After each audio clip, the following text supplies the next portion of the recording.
O Brasil tem recursos suficientes para garantir a volta do auxílio emergencial de R$ 600, segundo o economista e professor da PUC de São Paulo, Ladislau Dobor.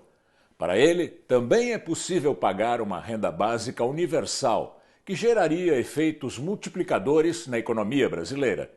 O professor explica que, se nós dividíssemos o PIB mundial de 83 trilhões de dólares, teríamos R$ 18 mil por mês para cada família de 4 pessoas. Nossos problemas não são, para o professor Dobor, econômicos, mas de organização político-social. Veja a entrevista do Planeta Azul. Professor, muito obrigado por estar com a gente aqui no Planeta Azul. Obrigado a vocês. É bom ter essas conversas. Professor, como é que o senhor está vendo o Brasil hoje? Olha, por desgraça, estou vendo de perto, né? Mas, basicamente, nós temos uma convergência de processos críticos. Nós temos uma dinâmica ambiental que é extremamente preocupante, está preocupando o mundo, é a destruição da Amazônia, que está ligada a uma convergência de atores muito poderosos, o pessoal da madeira, da soja, da carne, da mineração, conectados com o sistema internacional, que são os grandes traders, né, como a BlackRock e coisas do gênero. Não? Deixa eu só lembrar que a BlackRock, que é uma empresa que negocia essas commodities que a gente exporta, a BlackRock tem ativos de 8,7 trilhões de dólares, 5 vezes o PIB do Brasil. Essa articulação que permite, digamos, uma reprimarização do Brasil é extremamente preocupante e é desastrosa em termos ambientais. Se nós temos grandes problemas ambientais, urbanos, coisas do gênero, essa pandemia está ligada a isso, né? Nós temos um segundo problema que é muito especial do Brasil, que é a desigualdade, né? Nós atingimos um grau de desigualdade com meia dúzia de pessoas tendo mais riqueza do que andar de baixo, a metade mais pobre da população, 106 milhões de habitantes. Isso é simplesmente disfuncional.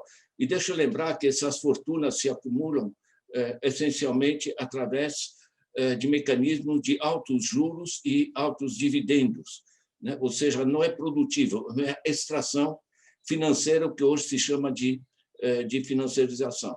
Deixa eu lembrar que em 2020, em 4 meses praticamente, entre 18 de março e 12 de julho, os 42 bilionários em dólares do Brasil aumentaram suas fortunas em 180 bilhões de reais. Em plena pandemia, com a economia recuando, eles aumentam as fortunas em 180 bilhões de reais, 42 pessoas físicas. Tá?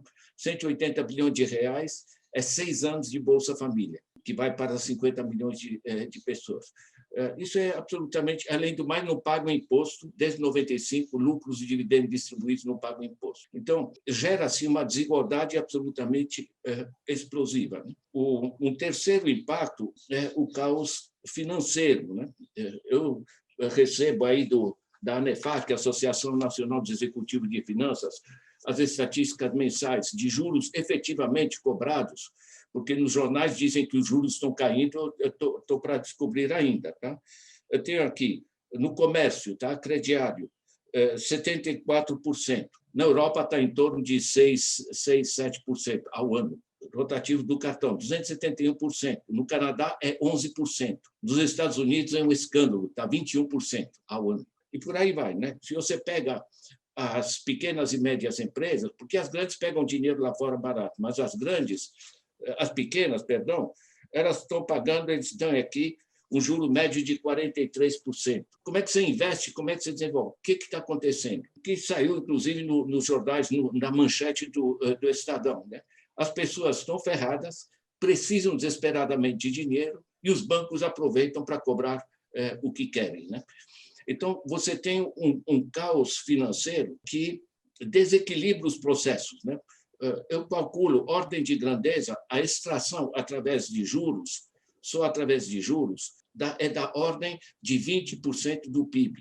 E é dinheiro nosso, não é dinheiro dos bancos, certo? Eu estou somando o que se extrai de juros das famílias, das empresas e do Estado como juros sobre a dívida pública, né? Dá mais ou menos 20% do PIB. São intermediários financeiros, não são produtores. negócio simplesmente não funciona. Então, temos o acúmulo do problema ambiental, do problema da desigualdade, que é explosiva, e que se torna mais explosiva ainda com a pandemia. Nós temos o caos financeiro e nós temos, com isso, a desagregação política. Certo? Não é só no Brasil. A partir de um certo grau de desigualdade, não há democracia que se equilibre. Certo? Então, temos essa desagregação. Nós temos aqui o Bolsonaro, mas tiveram lá o Trump, temos o Erdogan na Turquia, Duterte nas Filipinas, Orbán na Hungria. É só olhar. Né? Quer dizer, é insustentável em termos políticos. Né? E temos, em cima disso, a pandemia. Né? Então, quando eu junto o problema ambiental, o problema da desigualdade, o problema do caos financeiro que se gerou, né? Impotência política, enfim, esse caos político que se gerou, essa desagregação da democracia e a pandemia em cima, é óbvio que o país está em estado de choque. Né? Quer dizer, tem gente que aponta a luz para onde quer, para onde tem interesses políticos, mas a realidade é que o país está paralisado, está em busca de novos rumos, porque o sistema tal como está simplesmente não apresenta nenhuma luz no horizonte. Professor, nós estamos falando aqui de temas de macroeconomia, de temas políticos e outra classe de temas, né? Desse tipo de classe de temas. Agora, o que a gente vê nas ruas, efeito dessas complicações de meio ambiente, política, macroeconomia, financiarização, é a fome. O que nós estamos vendo nas ruas, nós moramos em São Paulo, o que nós estamos vendo nas ruas de São Paulo é estarrecedor. As pessoas não têm o que comer. Quando recebem comida crua, se você dá um pacote de macarrão para uma pessoa, já houve vários casos de a pessoa que pede preferir uma comida cozida, porque ela não tem gás para cozinhar o macarrão que você vai dar. Como é que o senhor enfrentaria essa questão? Olha, primeiro, voltando ao que eu comentei antes, nós temos bilionários que estão se entupindo de dinheiro. Tá? A economia caindo, o dinheiro está indo para cima, tá? Porque a visão da economia nesse governo é que se você dá dinheiro para o pobre, ele consome e desaparece. E se você dá dinheiro para o rico, ele investe, gera produção, gera empregos e coisas do gênero. Isso é uma patetice, né? Porque, na realidade, quando você passa dinheiro para a base da sociedade, isso dinamiza o consumo, que dinamiza as empresas. As empresas no Brasil estão trabalhando com 70% da sua capacidade. Por quê? Porque não tem para quem vender. A empresa não precisa de discurso ideológico, confiança e outros contos de fada. A empresa, para produzir, ela precisa de gente com dinheiro para ter para quem vender e de crédito barato para poder investir e financiar a produção. Né? Precisa de mercado. Precisa de mercado e financiamento. No Brasil não tem nenhuma coisa nem outra. Qual é a solução para isso, na sua opinião? Programa de renda mínima, alguma coisa desse tipo? Olha, o principal é assegurar renda na base da sociedade, tá? Porque renda na base da sociedade ela gera demanda, essa demanda agiliza as empresas e tanto o consumo das famílias como a atividade empresarial geram recursos para o Estado e o dinheiro volta. Isso não é misterioso, certo? Porque o dinheiro na base da sociedade, o consumo das famílias é o principal motor da economia. Né? Então, assegurar dinheiro na base é fundamental. Tá? Isso pode ser renda básica, pode ser a expansão do Bolsa Família, pode ser a renda mínima universal, né, que está se discutindo no mundo. O Financial Times está propondo, enfim, o Fundo Monetário está comentando. Não se pode deixar gente sem alimento, gente numa situação desesperadora, como é no Brasil. Deixa eu dizer, dar 2 pontos de referência. Primeiro é que só de grãos o Brasil produz 3,5 kg por dia por pessoa. Só de grãos. Ter fome no Brasil francamente, um absurdo completo. Né? Como eles desvalorizaram a moeda, certo? E o dólar está lá em cima, traders de arroz e outros, né? Eles preferem vender lá fora para cada dólar que ele exporta, ele recebe R$5,5, né? Está compensando mais exportar do que alimentar o povo, então, simplesmente, o produto está indo para fora, você gera fome. A outra dimensão, portanto, não falta alimentos, falta política. A outra dimensão é uma conta simples. Todo mundo sabe o que é o PIB, mas as pessoas não fazem uma conta básica. Se eu pego o PIB do Brasil, tá? 7,5 trilhões de reais, divido pela população, 212 milhões de habitantes, qualquer um pode fazer a conta em casa, isso dá 11 mil reais por mês por família de 4 pessoas. O que a gente produz hoje de bens e serviços dá 11 mil reais por mês por família de 4 pessoas. É só reduzir um pouco a desigualdade, você pode assegurar uma vida digna e confortável para absolutamente todo mundo. Então, é indispensável a gente fazer uma reforma tributária para os caras que enriquecem sem produzir, e estão enriquecendo. Deixa eu dar uma explicitação para as pessoas pegarem isso. Se eu sou um bilionário, digamos que eu tenho 1 bilhão só, tá? Se eu aplico isso, não estou investindo, estou fazendo uma aplicação financeira, sem precisar produzir, mão no bolso, tá? Computador. Eu coloquei isso para render 5% ao ano, muito moderado, né? Sabe quanto eu estou ganhando? Eu estou ganhando 137 mil ao dia. No dia seguinte, estou ganhando 5% sobre o bilhão, mais 137, e por aí vai. O que a gente chama de snowball effect em finanças, né? O efeito bola de neve. Ou seja, nessa fase de financiarização, que o cara não precisa produzir, porque se ele quiser produzir mais sapato para ter mais lucro, ele tem que comprar mais coisa, tem que abrir mais fábrica, do gênero. Aqui não. O dinheiro se multiplica. E isso está gerando essa desigualdade dramática. Então, o elemento essencial, em termos de ter fome, para mim, é simplesmente um escândalo, é um crime, entende? Porque é um país que produz só de grão, sem falar de batatas, enfim, de os tubérculos, legumes, etc. Só de grãos, 3,5 kg por pessoa por dia. E o que a gente produz de bens e serviços dá 11 mil reais por mês por família de 4 pessoas. Meu, não tem nenhuma base. Isso aqui é uma zona em termos de gestão política e social. O problema não é econômico, o problema é de organização. Professor, há correntes de pensamento econômico que dizem que o teto do gasto público impede que o governo pague auxílio emergencial. O que o senhor acha desse pensamento? Isso é uma farsa. Sabe o que é? Olha, eu trabalhei em vários países, eu montei sistema de planejamento, eu fui consultor do secretário-geral da ONU, sabe? Eu conheço, eu rodei, trabalhei para a China, trabalhei, enfim, 7 anos na África e tal.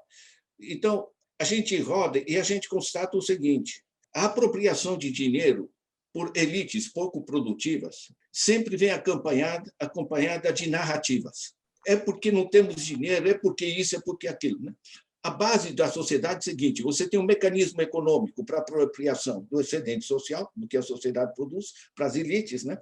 Você tem uma narrativa para explicar, deixar as pessoas tranquilas, e você tem o porrete para aqueles que não acreditam na narrativa, né? Basicamente, é assim que funciona a sociedade, com o feudalismo, com a escravidão, com o capitalismo de diversos tipos. Nesse momento agora, é só olhar o que faz o Biden nos Estados Unidos, que libera, certo, um conjunto de recursos que dão cerca de 1/4 do PIB dos Estados Unidos, enquanto aqui nós estamos discutindo se a gente pode ou não assegurar 150 ou 250 ou 375 reais para as famílias. Isso aqui é uma piada. Em termos contábeis, para já, eles aprovaram agora uma treta, né? que eles, não é o teto de gastos, é o furar um teto. Né? Quer dizer, eles inventam coisas. O básico é o seguinte: qual é a prioridade? O bem-estar das famílias. Certo? Em função do bem-estar das famílias, se você passa mais recursos para as famílias, você pode emitir moeda, você pode aumentar a dívida, você pode converter as imensas reservas cambiais que temos. Pouco importa a fonte, importa é para onde vai o dinheiro. Porque se esse dinheiro vai para a base da sociedade, que dinamiza o consumo, só no consumo volta muito sob forma de imposto para o governo. Mas isso dinamiza as empresas. As empresas também gera imposto e gera o produto correspondente a esse dinheiro que você colocou na economia. Tanto nos impostos sobre o consumo como os impostos sobre o sistema produtivo, o dinheiro volta. Por que volta? Porque você mobilizou uma capacidade subutilizada de produção. Você dinamizou uma produção correspondente ao dinheiro. Dinheiro, o que é? São sinais magnéticos. Sem inflação? sem inflação? Essa a crítica dos liberais e neoliberais é de que distribuir dinheiro para a população pelo Estado gera inflação e gera outros problemas além da inflação. Não gera outros problemas e não gera inflação. Tá? Só você pegar toda a fase distributiva de 2003 a 2013, né, que houve aumento do salário mínimo, houve Bolsa Família, houve isso. Foram 149 programas sociais, certo? Que melhorou brutalmente o consumo das famílias. Gerou inflação? Não gerou inflação. Por quê? Porque você tem uma capacidade subutilizada das empresas. Entende? Então, você coloca o produto correspondente à liquidez que você gerou. A inflação que tem no surto atual é muito mais ligada ao fato que as empresas preferem exportar porque desvalorizar a moeda, o dólar a 5,50, 5,60, certo? Preferem exportar essa uma dimensão, certo? Você cambial. Escassez é um problema cambial e outro problema que nós temos não é o produtor do arroz, do feijão, que sobe os preços, é aqueles grupos de traders que controlam o sistema de comercialização, eles que sobem os preços. É um sistema altamente oligopolizado. O senhor citou no começo da nossa entrevista a BlackRock como um dos grandes agentes da primarização do Brasil. O que a gente percebe é que a indústria brasileira, o agronegócio vai bem por essa demanda da China, essa demanda internacional pelos produtos primários. Mas a nossa indústria, hoje, ela é raquítica perto do que ela já foi. Nós já tivemos uma indústria que participava com cerca de 20% a 25% do PIB e hoje ela está perto de 12%. O que aconteceu? Rodolfo, foi muito simples. Quando você cria, em 95, a taxa Selic, valendo 24,5% na época. A taxa Selic, o que é? É você colocar dinheiro em títulos públicos, é quanto paga a dívida pública. Tá? No mundo, é entre 0,5% e 1,5% ao ano. Em 95, se cria, e aplicada a partir de julho de 96, a taxa Selic pagando 24,5%. Veja bem, você é um capitalista, tá? Você tem dinheiro, uma sobra na tua empresa, você tem esse lucro. A tua empresa não vai dar 24,5%, só em casos excepcionais. Agora você, com risco zero e sem precisar produzir, sem precisar contratar gente, sem enroscos, e ainda por cima, lucros e dividendos distribuídos sem pagar imposto, para onde é que você vai colocar o dinheiro? Para onde rende mais. É tão simples assim. Isso não é só no Brasil. Tá? No Brasil é simplesmente grotesco. O livro do Piketty gerou esse impacto mundial porque ele demonstrou, por A mais B, que a produção de bens e serviços no mundo cresce 2,5% ao ano. Agora, o rendimento financeiro, de aplicações financeiras, no Brasil chamam tudo de investimento, não é? Certo? Isso aqui são aplicações financeiras. Aplicações financeiras, nas últimas décadas, rendem entre 7% e 9%. Não para nós que colocamos uma merreca no banco, mas quando você tem dinheiro sério. Né? O resultado é que sai muito mais interessante você colocar o dinheiro no sistema financeiro do que você enfrentar todos os riscos da produção. Vai ter, não vai ter mercado, tem meus concorrentes, etc. Né? Agora, no Brasil, isso atingiu um nível absolutamente escandaloso. Né?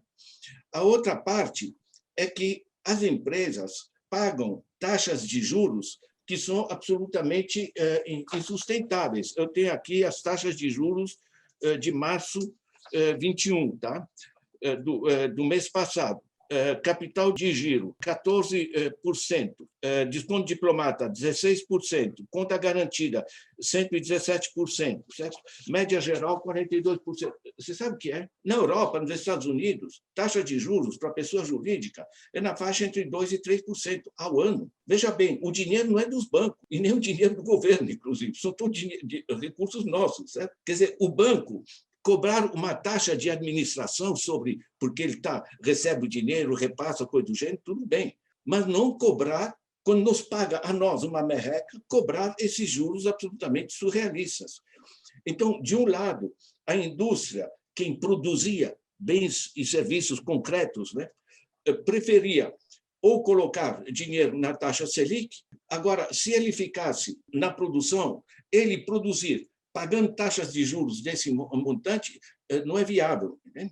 E, além disso, você teve, com a desigualdade, você tem uma retração da demanda. Certo? Não tem como sobreviver. Né? Você tem a conjugação da taxa de juros, enfim, dos diversos elementos da fragilização da demanda. Né? Como se atacar essa questão? Qual seria o primeiro passo? Ora, o primeiro passo é tributação. Lucros e dividendos distribuídos. Eu tenho aqui a publicação da Forbes, né, sobre os 206 maiores bilionários. Né? São gente que tem outras prioridades. Né? Está escrito aqui Forbes Life, né? Modo de vida Forbes. Carros, jatos e iates. Chegou a hora de escolher o seu. Você achava que o Brasil tem problema? O Brasil não tem problema, gente. Está aqui.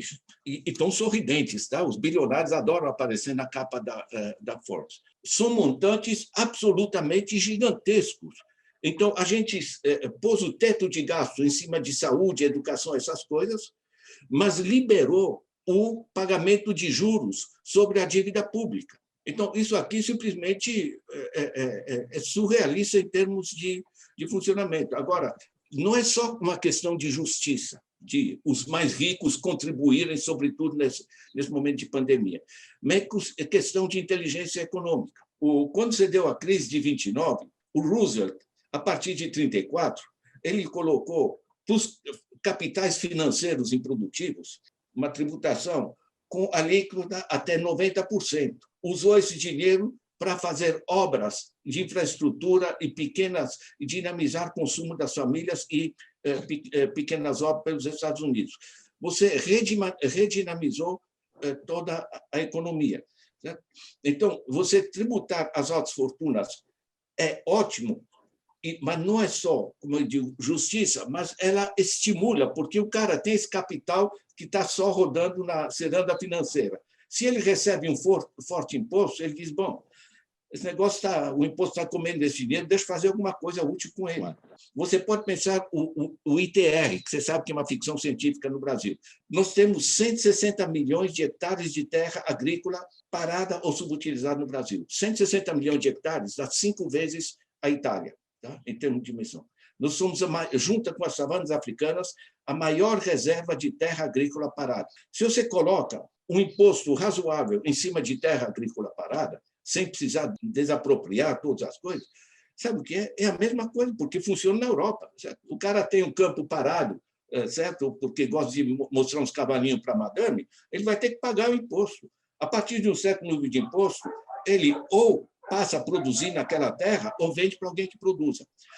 Eu estou trazendo isso porque a dimensão dinamizadora da economia pela tributação é extremamente importante, não é só uma questão de justiça. Bom, é certamente, pelo que o senhor está dizendo, uma questão de política econômica.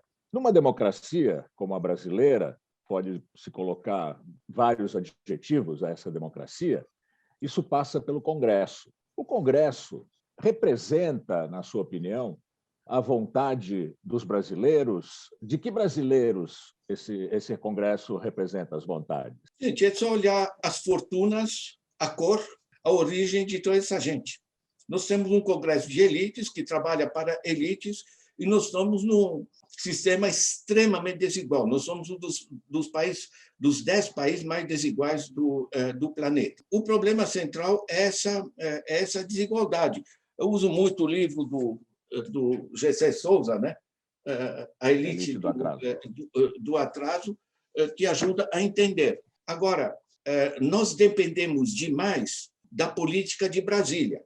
Deixa eu explicitar. Eu, como sou rodado, na Alemanha, por exemplo, o alemão não coloca, a família alemã não coloca seu dinheiro em banco, coloca em caixas de poupança municipais, Sparkassen chama. O dinheiro não sai, é da comunidade e a comunidade reinveste isso em função das suas necessidades. Né? E como você tem cerca de 40% dos recursos do Estado automaticamente vão para os municípios, você tem o apoio do dinheiro dos impostos e as poupanças das famílias naquele município, você pode gerar os investimentos, você pode administrar muito próximo da população que está ali para exigir em função das suas necessidades.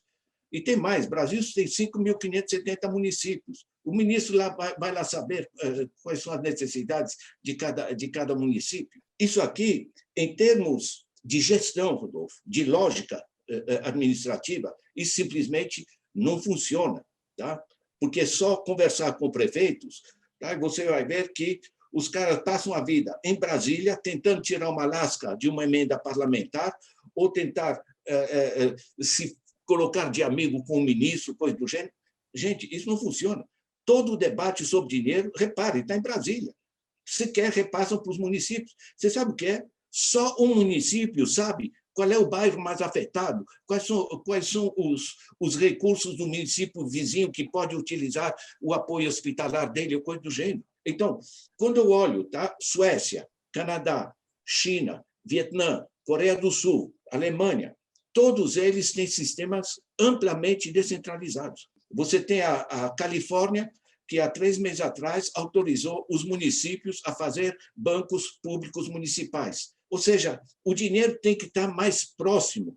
O resumo disso é que a única maneira de ter democracia política é você aproximar democracia política e democracia econômica. O dinheiro na Suécia, na Alemanha, na China e outros, a China é considerada mais descentralizada do que a Suécia. A China tem Beijing, um governo poderoso de Beijing, é politicamente forte. Agora, Beijing não se preocupa de quantas máquinas de lavar está se produzindo aonde no município. Ou seja, eles coordenam. Agora, a gestão é feita de maneira extremamente capilar em função da diversidade das necessidades locais. Tem um livro muito interessante do Marcelo Uchoa, né, o que os administradores municipais devem saber. Eu tive na banca dele, um cara de Rondônia, fez uma excelente tese de doutorado, mostrando que no sistema atual é inviável você administrar de maneira equilibrada o município. Professor, tentando encerrar a nossa conversa, a nossa entrevista com uma tentativa de otimismo, como é que o senhor vê o Brasil daqui a 5 anos? A perspectiva é o seguinte: você ter uma mudança radical de política, de certa maneira, você tem que inverter o que está sendo feito agora. O Brasil hoje está extraindo dinheiro para passar para elites e passar para grupos internacionais. Deixa eu te dar o exemplo da Petrobras. O Brasil controlava o ciclo completo do petróleo. É um imenso potencial, porque você controla as plataformas, a tecnologia, o refino, a distribuição, a petroquímica, certo? Ou seja, você pode garantir energia barata para todo o Brasil e financiar com isso a educação, financiar saúde, financiar infraestruturas. Você entregar esse petróleo para gestão por grupos nacionais e internacionais, mas essencialmente grupos financeiros, ou seja, vão se transformar essas riquezas em dividendos dos grupos financeiros, em vez de financiar o desenvolvimento do país, isso é surrealista, entende? Então, a volta, digamos, a financiar o pequeno produtor, a financiar o consumo das famílias, gente, você sabe, por desgraça, a gente sabe o que deve ser feito, certo?